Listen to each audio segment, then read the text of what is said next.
If you've ever waited on a difficult phone call that you'd rather not receive, maybe a really bad medical diagnosis on the other end, you're going to want to watch this video. Thanks so much again for tuning in to Family 412, our strong family of three that's been through so many different adventures all throughout our lives, from big moves to recently pulling our son out of the public school system in favor of homeschooling. But today we're going to go in a much different direction. A much more serious direction. In fact, today we're going to at least start the story of why we are a family of three.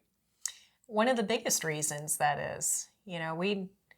There's actually several reasons why, but this is probably the biggest. When we meet people and we hear how many kids they have, usually it's 2 kids, 3 kids, 4 kids. But when we hear we only have 1 kid, I wonder what's their story. Because I don't know if this is the case for you, but in my mind, I'm wondering why that's the case. Usually, like you just said, there's probably a story behind that. As we have many stories as to reason why for us, and I have lots of friends that might have just 1 kid, and I think every single one of them has a different story. But there is some similar lines in there. I think ours, though, is very unique. It is, because there's a lot of different sides to it. Yes, and that's what we're going to get into today. The story goes back pretty much to when we were dating. That was back in 2009. And the subject, of course, came up when we were ready to get married and all that. And what about a family? What kind of family might we want? Exactly. I had a big family in mind. I wanted 4 kids, or, I could settle for 2 or 3, but it would be great to have that family of 6. I wasn't sure. I was much different. I wasn't really sure what I wanted our family to look like. I wasn't sure how many kids I wanted. I wasn't even sure if I wanted any at all. And it frustrated me. That was a point of argument for us. One of the few things that we would argue about, pretty heated arguments of what our family would look like. And we didn't know, and that frustrated me because I like to know things. And you were unsure. You were open to things, but you were unsure. And I had that family of 6 in mind. We're going to set sail, and that's it. And when it didn't happen, it was a lot of questions. Riker comes along in 2013, and awesome. We were so just elated that we had Riker, and he was a wonderful kid. But after that, though, that's kind of when things were, kind of got a little bit more uncertain, because that was where a lot of the frustration happened, because I was ready for that second kid. But I wasn't sure that I was. Right. And, years had gone by. And about the beginning of every year, we talk about it, what do we want to do moving forward? Right. We had actually tossed around the idea, and this, again, is back to when we were dating, of maybe adopting one day. Right. That would be exciting. That is an enormous story that will take at least one, if not a couple videos. There is definitely a story behind that, but that was one of the options that we were considering. Right. That was something that we had in common for sure. We might had different visions in our head of what size family we wanted, but we both had that heart for adoption in common. But that was beyond the question. That was, okay, maybe this, maybe adoption, maybe biological, but when to have that family. And we were now in 2017, and we visited Greenville for the first time. And we were like, oh, are we going to move? Well, maybe we should wait on that second kid, because it'll be difficult to move cross country with another pregnancy, and definitely we didn't know if we could do it with an adoption. So we put it on the back shelf. And now it's 2019.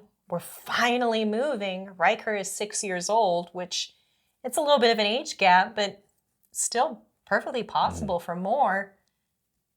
But then something happened. But then something happened. Something happened. Something that we were not expecting at all. And something that would change our lives, your life especially, forever. Yeah. Yeah. So what happened exactly? How did it all start? Well, it happened on Black Friday, and I had a lot of discomfort. It originated in my lower abdomen, and it started pretty much early Friday morning, and I hearkened it to, Thanksgiving. This was... Ate too much, maybe. Well, beyond that, it was the first Thanksgiving in 23 years, if I'm doing the math right, that I actually had turkey.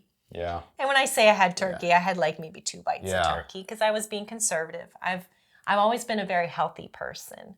I was vegan for many years, not by choice, but I was very healthy. At that time, I think I was either pescatarian or vegetarian at the very least.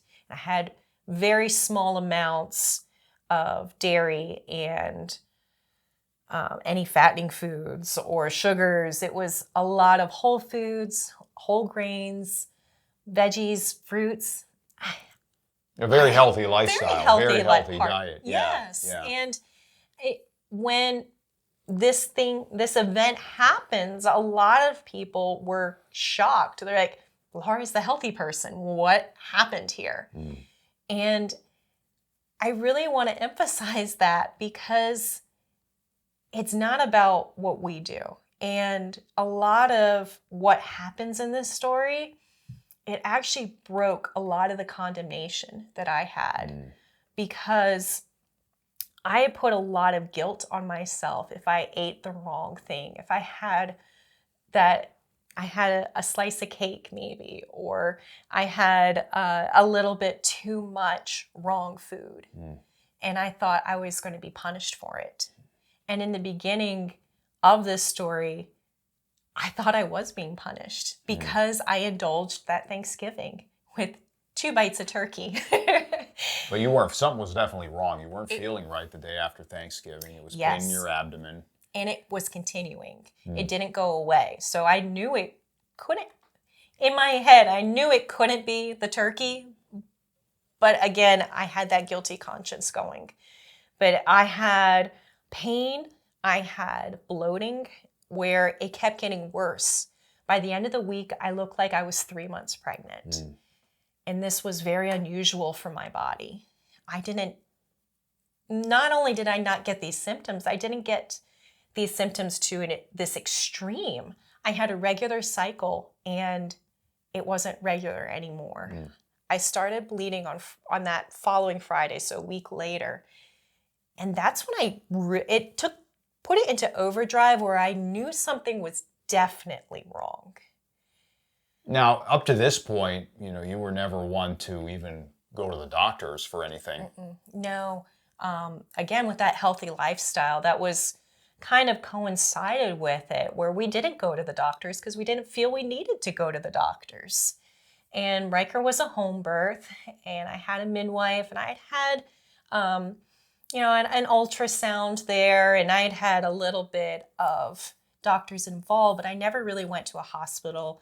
I never had regular OBGYN appointments.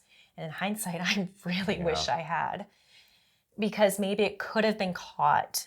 I'm still stepping ahead a little bit, but I'm trying to lay that foundation of there might have been steps prior that could have set up to where we had knowledge, but God was there every step of the way. That's right.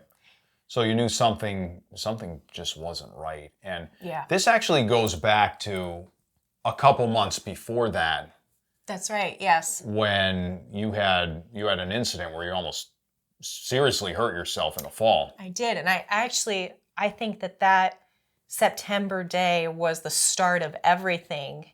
Not the start in my body, but the start of my story, where I had a massive fall. That it was on our stone steps. We had about 9 or 10 stone steps that landed in concrete. On the concrete sidewalk below, right outside of our house. Yes. Yeah. And so it was all hard surfaces. And on a wet, cold, rainy day, that surface was very dangerous. And I was rushing, and I was second to the top, and I found myself, I tripped, and I was falling head first.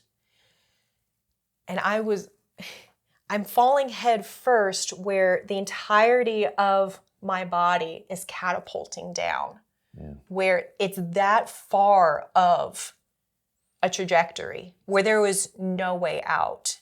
And all I had time for was just to say the name of Jesus. I said, Jesus, you know, and I'm thinking in my head that please help me, because I didn't know what was going to happen. It would happen very quickly.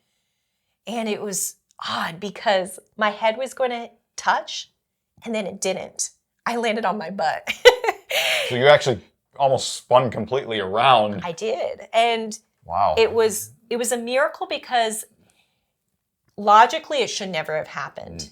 It's as if I somersaulted in a 0.001 second time span, which is impossible. And it happened. And I didn't even get hurt. I don't remember any bruising at that time. But how did that incident kind of lead up to what you were feeling right after Thanksgiving? Well, Am I getting too far ahead? Now it's your turn to get too far okay. ahead. But remember, in that instance, the twist. Okay. How my body twisted. Okay. So back to in real time, that Friday after Black Friday, I have another fall.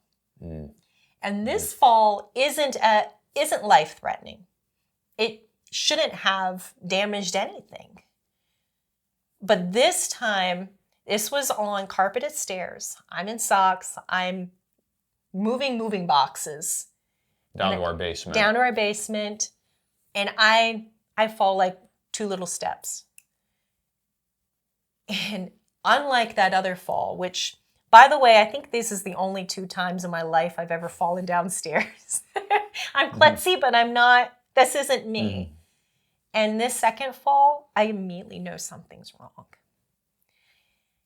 And I can just feel it in my whole body. It like flushed. Kind of like a shock wave throughout your whole body. Right. It was a shock wave, and it was like a flush of heat.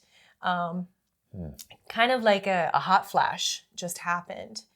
And I almost immediately started bleeding. And it's similar to, and praise God, I've never had a miscarriage, but it's similar to what I have heard happen in a certain type of miscarriage. And I remember us discussing that could that have been what it was at the time, because you were looking up symptoms and kind of trying to do the math here as far as what could have happened. And right. And two of the main things I would find on the Google searches were, 1, it could be a cyst, and 2, it could be a miscarriage. And weirdly, like, okay, I never had one, but I was kind of wondering if that was it. And I had a couple of friends that had miscarriages that I reached out to, and they actually were agreeing with me, like, it sounds like it's probably what it is. And so I put in my head, okay, Monday morning, I'm going to call around. I'm going to get a doctor's appointment, and I'm going to get to the bottom of what happened. Because this is, you just said you never really had gone to doctors. So for you to even take this step is pretty big, because something's definitely going on. Exactly. And it's Monday, and if anything, it's gotten worse. I'm still bloating. It kept getting to the point where my clothes weren't fitting me anymore. And this is just over a week. In a week's time, my clothes aren't fitting me.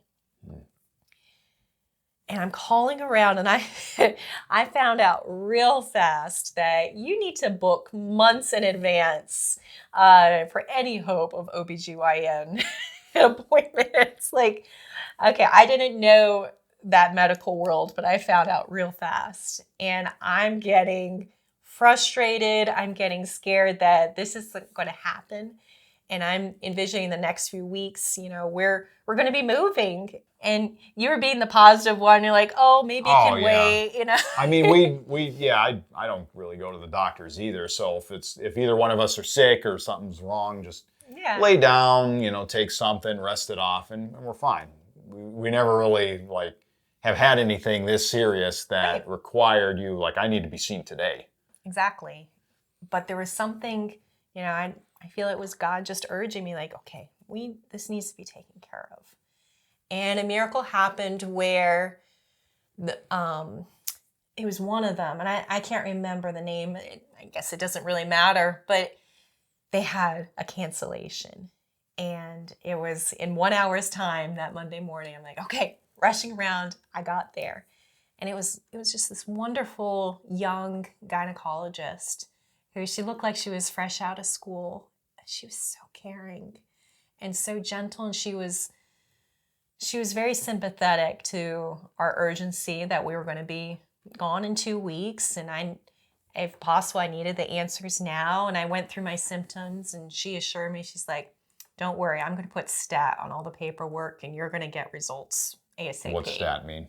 So stat means now, urgent. We're going to have this done now. And I found that out real fast, because without her putting stat on the paperwork, on the any kind of computer programs that were going on, I wouldn't have had that ultrasound that day, and I wouldn't have been able to have a CT scan that day either. And I went to the ultrasound, and I still had to wait a little bit, and I went in there, and I was joking with the lady who had the camera and all, and we're laughing and it's nothing maybe, and she's rolling the camera over my abdomen, and all of a sudden she gets quiet and her face just fell. It just became very real in that moment. She knew something was there. She did. Yeah. And I actually asked her, I said, she probably couldn't tell you though. No, I said, what's wrong? And she goes, the doctor will tell you. And that's never a good sign. No. And I just didn't know how to take this moment. I'm the healthy person. It wasn't supposed to. I wasn't supposed to be there. No, you're not supposed to be sick. No. The diet that you've been following for so many years says this shouldn't happen. Exactly. And so I go and I wait in the waiting room again. I remember there was a Friends episode playing and people are laughing, I couldn't laugh anymore. And I went in again to the next meeting with the gynecologist, because she was going to go over my results. And she said there was a mass. And, I kind of took it and okay. I'm thinking the C word when you say mass. And she goes, well, I don't like to say that. And she's like, but it could be. I know, I don't want to say that. I'm like, I understood. And she's like, I'm going to put you on for a CT scan now. And you're going to get that today. And then after, you get that, then you can go home and I'll call you with the results. And I said, okay. And I went and I got the CT scan. And that's a whole long story where, again, if she hadn't wrote stat, I would have been waiting months for this CT scan. Yeah, I mean, they don't know. They get an order for a scan. They don't really oftentimes know the urgency of it. It's but not when their they fault, put stat, because I'm a patient, I'm going to say I want it now, no matter what. Right. And she put the stat there, and I got it, and it was hard. I remember just going through, the CT scan, the worrying and all. And it was all new territory for me. I'd never been in a hospital setting. The the closest I'd ever been is I did get my wisdom teeth taken out, which Very minor compared very to... minor comparison. And I just remember the loneliness of that. And all through this time, I'm at work. It's Monday afternoon. I'm at my job. So I have no idea what's going on, where you are, what's happening, what Right. you're going through. You drove yourself to all these appointments in pain and severe discomfort. Right. And I was texting you and I think calling you here and there along the way, but you were in an office job. It wasn't much still, we could do. yeah, even still, I was like, I think you'll be all right. I think Right. everything's going to be fine. It's going to work The out. positive outlook. I guess part of me was in denial. Like, we're supposed to be moving in 2 weeks and this isn't supposed to be happening. Exactly. It's probably not, just... It's not supposed to be happening. Right. Yeah. Right. But what happened? Well, I got home and I was again very much alone and I was waiting for that phone call and I didn't know what to think, what to hope for. I mean, well, of course I wanted it to just go away, but I knew something was wrong. I think this is a great place to end the video. For the sake of time, And there's much, much more to this story. there's a lot of twists and turns. And there are a lot of twists and turns, yes. And it's definitely a surprise that we really had no idea was coming toward us. As we keep saying, we will keep saying, it was definitely a curveball. Yeah. Life threw a curveball at us. It was kind of our first major trial, but it started us on an adventure that I wouldn't take back for anything. Yes, yeah.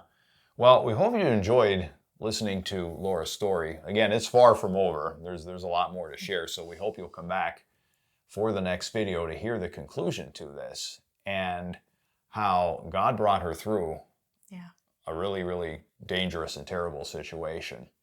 Maybe God's bringing you through something similar. Maybe you're waiting for that diagnosis and you're scared and you're alone, kind of how I felt, where you don't think anyone understands. Maybe you're in new territory where you're going through scans and tests that you never thought you would have to endure. Maybe God has so much more in store than you can even possibly imagine. And even in this low, God's got a plan. Yes. Let us know in the comments what you've been through. And we hope you'll come back for the next video. Until then, we will see you soon. Thanks. Take care.